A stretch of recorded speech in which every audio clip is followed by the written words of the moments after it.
Allies exam पाठशाला में आपका स्वागत है। चलिए आज बात करते हैं भारत के अलग अलग राज्यों के जो प्रमुख लोक नृत्य हैं उनके बारे में। लेकिन बात यह है कि इतने सारे राज्य और उनसे भी ज्यादा लोक नृत्य, भाई इतने सारे नाम आखिर याद रखें तो रखें कैसे? हाँ, ये बात तो है। यही तो सबसे बड़ा चैलेंज है। पर फिक्र की कोई बात नहीं, आज हम इसे एकदम आसान बनाने वाले हैं कुछ मजेदार कहानियों के साथ। तो चलिए इसी सवाल का जवाब ढूंढते हैं और शुरुआत करते हैं आंध्र प्रदेश से। यहाँ के जितने भी नृत्य हैं ना, उनको याद रखने के लिए हम एक बहुत ही अनोखी कहानी का इस्तेमाल करेंगे। ये कहानी है एक अंधे व्यक्ति और उसकी शादी की। अरे वाह, अंधे व्यक्ति की शादी की कहानी! ये तो सुनने में ही काफी दिलचस्प लग रहा है। देखते हैं ये कहानी हमारी मदद कैसे करती है। तो देखो, कहानी कुछ ऐसी है। एक अंधा व्यक्ति है, ठीक है। अब उसे चलने के लिए किसकी जरूरत होगी? छड़ी या डंडे की। तो इससे हमें याद हो गया छड़ी और डंडियां। अच्छा, अब वो चलता कैसे है? जाहिर है धीमा चलता है, तो इससे याद आया धीमसा। उसे घंटे की आवाज सुनाई देती है और इसे लगता है जैसे कोई बहुत मजबूत मर्द इसे बजा रहा हो, तो इससे बन गया घंटा मर्दला। और एक है भामकल्पम। ये सिद्धेंद्र योगी का एक बहुत प्रसिद्ध नृत्य नाटक है। इसे हम जोड़ेंगे भीम जैसी काया वाले एक व्यक्ति से। अच्छा, मतलब कहानी के जो कैरेक्टर्स हैं और वो जो भी कर रहे हैं उन्हीं से ये सारे डांस के नाम जुड़ते जा रहे हैं। बहुत बढ़िया तरीका है ये। कहानी को आगे बढ़ाते हैं। एक नृत्य है वीर नाट्यम, मतलब बहादुरों का नृत्य, जो शिव मंदिरों में होता है। फिर कहानी में ट्विस्ट आता है। अंधे आदमी की शादी हो जाती है सीधी माधुरी से, जिससे हमें याद रहेगा सिद्धि माधुरी। फिर है गोब्बी और बोनालू। इनको हम गोभी बनाने की कहानी से जोड़ते हैं। और हाँ, ये ध्यान रखना कि बोनालू तेलंगाना में भी बहुत मशहूर है। और आखिर में लंबाड़ी। ये इसलिए क्योंकि अंधे आदमी के लिए दिन कैसा होता है? लंबा हो जाता है। अच्छा, आंध्र प्रदेश के कुछ और नृत्य भी हैं जो हमें जानने चाहिए, जैसे कोलाटम और बुट्टा बोमल्लू। इसे मास्क डांस भी कहते हैं। ये काफी फेमस है। अब इन्हें याद रखने के लिए एक मजेदार लाइन सोचो, कोयला ले अट्टा से और बुट्टा बून ले। और हाँ, एक और बहुत महत्वपूर्ण नृत्य है बुर्रा काठा। इसे भी जरूर याद रखना है। चलिए, तो आंध्र प्रदेश तो हो गया। अब चलते हैं असम की तरफ। यहाँ के नृत्यों को याद रखने के लिए हमारे पास एक नई कहानी है, गोपाल की बहू के बारे में। शोए, गोपाल की बहू और असम को हम जोड़ेंगे औसम शब्द से, है ना? क्योंकि गोपाल की बहू वाकई बहुत ही शानदार, मतलब औसम है। बिल्कुल। तो कहानी कुछ यूं है कि कली गोपाल की बहू बिहू आई है, जो एकदम औसम है। अब जब नई बहू आई है तो उसके आने की खुशी में पूरा मोहल्ला क्या कर रहा है? झूम रहा है। तो इससे हमें याद रहेगा झुमुरा। और एक और नृत्य है कुलिस, जो चाय के बागानों में काम करने वाले लोगों से जुड़ा हुआ है। अच्छा, असम के कुछ और नृत्य भी देख लेते हैं। एक है देवधानी नृत्य, जो देवी मनसा को श्रद्धांजलि देने के लिए किया जाता है। और इसके साथ ही यहाँ नाग नृत्य भी होता है। फिर कहानी पर वापस आते हैं। बहू को देखने कानो कौन नहीं आया? मतलब सब आए।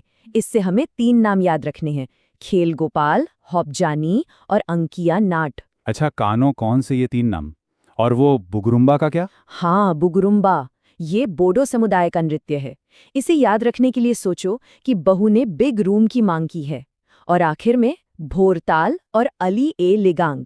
इसका सीधा सा मतलब है सुबह, यानी भोर से ही ताल बजना शुरू हो गया। चलो, अब हमारा अगला राज्य है अरुणाचल प्रदेश। और यहाँ की कहानी तो और भी मजेदार है। ये कहानी है अरुण और आंचल की, और उनके बीच हुए एक नृत्य युद्ध की। अरे, नृत्य पर युद्ध! ये तो सुनने में ही काफी रोमांचक लग रहा है। तो कहानी यह है कि अरुण और आंचल के बीच नृत्य को लेकर एक युद्ध हुआ, तो इससे बन गया युद्ध नृत्य। अब युद्ध में पहचान छुपानी पड़ती है, तो उन्होंने पहना मुखौटा। इससे याद आया मुखौटा नृत्य। अच्छा, कहानी से थोड़ा हटकर एक और नृत्य है यहाँ का, लायन एंड पीकॉक डांस, जो मोनपा जनजाति करती है। अब वापस कहानी पर आते हैं। तो उन्होंने घर वालों से छल करके नृत्य किया, तो इससे बना छालो। और उन्हें डर था कि कोई उन्हें वॉच न कर ले, देख न ले, तो इससे बना वांचो। अरुणाचल के कुछ और नृत्य भी हैं, लिस्ट अभी खत्म नहीं हुई है। भुइया और रखमपाड़ा, ये दोनों मिश्मी जनजाति द्वारा किए जाते हैं। फिर है बरडोछम और याकछम। इसको हम ऐसे याद रख सकते हैं कि कोई बड़ा छमछम कर रहा है। एक और है पोपीर। इसे याद रखो कि बुआ ने देख लिया तो पीर होने लगी, यानी पीड़ा। और आखिर में है पासी कोंकी और अजी लामू। जिसमें से अजी लामो भी मोनपा जनजाति का ही एक और नृत्य है। चलिए, तो अब हम एक साथ 2 राज्यों की बात करेंगे, बिहार और छत्तीसगढ़, और सुनेंगे इनकी कथाएं। तो पहले बात करते हैं बिहार की। यहाँ की जो कहानी है वो जट जटिन और बहार शब्द के आसपास घूमती है। तो देखो, कहानी ये है कि जट की जो पत्नी है जटिन, वो विदेश की है, तो उसके आने से जट की जिंदगी में बहार आ गई। इससे हमें 2 नृत्य याद हो गए, जट जटिन और विदेशिया। अब विदेशी बहू है तो कजरी यानी काजल लगाकर बहुत सुंदर लगती है, तो इससे याद आया कजरी। जट तो उसके प्यार में जोगी बन गया और झरनी से पानी भरता है, तो इससे हमें जोगी, पनवारिया और झरनी, ये 3 नृत्य याद रहेंगे। और सुनो, वो अपनी पत्नी के लिए खुद कपड़े भी धोता है, तो इससे बना धोबिया नृत्य। वाह, बिहार की कहानी तो वाकई बड़ी दिलचस्प थी। अब छत्तीसगढ़ की बात करते हैं, जिसका नाम ही 36 किलों से जुड़ा है। बिल्कुल सही। और यहाँ की कहानी है एक नई रानी के बारे में। तो छत्तीसगढ़ की जो नई रानी है उसका नाम है गौरी मारिया। अब रानी आई है तो उसके आने पर दिवाली जैसा उत्सव होता है। इससे हमें गौर मारिया और दिवाली, ये 2 नृत्य याद रहेंगे। और नई रानी क्या पहनती है? झूमर, तो इससे बना झूमर। अच्छा, यहाँ एक बात पर ध्यान देना होगा। असम का जो नृत्य था वो था झुमुरा, और यहाँ छत्तीसगढ़ का है झूमर। ये कन्फ्यूजन नहीं होना चाहिए। बिल्कुल।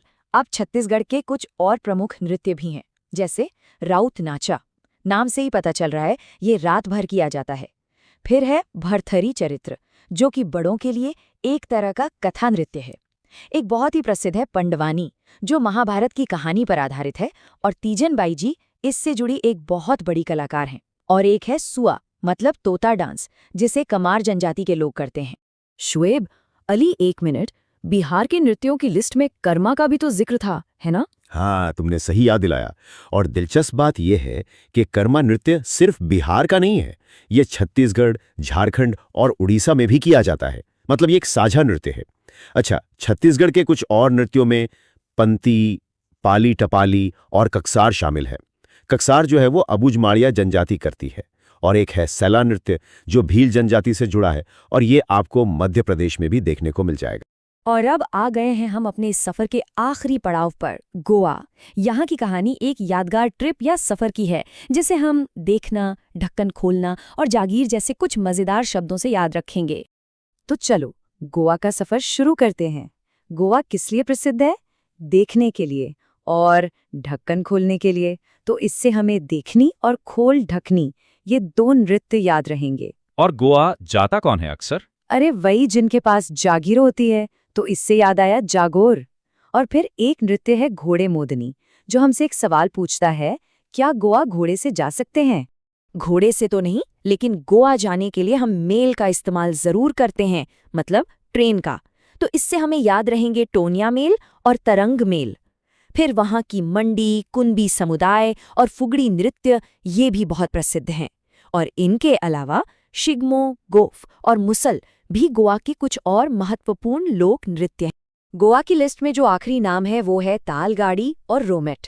और रोमेट को याद रखने का तरीका बहुत मजेदार है। रोमत, तुझे भी गोवा ले चलेंगे।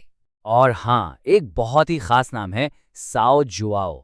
ये सिर्फ एक डांस ही नहीं, बल्कि गोवा का एक बहुत बड़ा उत्सव भी है। तो चलिए, जाने से पहले एक बार जल्दी से इन सभी कहानियों को दोहरा लेते हैं ताकि सब याद रहे। आंध्र प्रदेश की कहानी क्या थी? अंधे व्यक्ति की शादी। असम की कहानी थी गोपाल की बहू। अरुणाचल प्रदेश में था अरुण और आंचल का युद्ध। बिहार की कहानी थी जट जटिन और बहार। छत्तीसगढ़ की कहानी 36 किले और नई रानी। और आखिर में गोवा का एक यादगार सफर। तो उम्मीद है कि इन अनोखी और मजेदार कहानियों से अब ये सभी नाम आसानी से याद रहेंगे। बिल्कुल रहेंगे। और अब जाते जाते आप सबके लिए एक सवाल कि इन सभी कहानियों में से आपको कौन सी कहानी सबसे ज्यादा पसंद आई और याद रहेगी?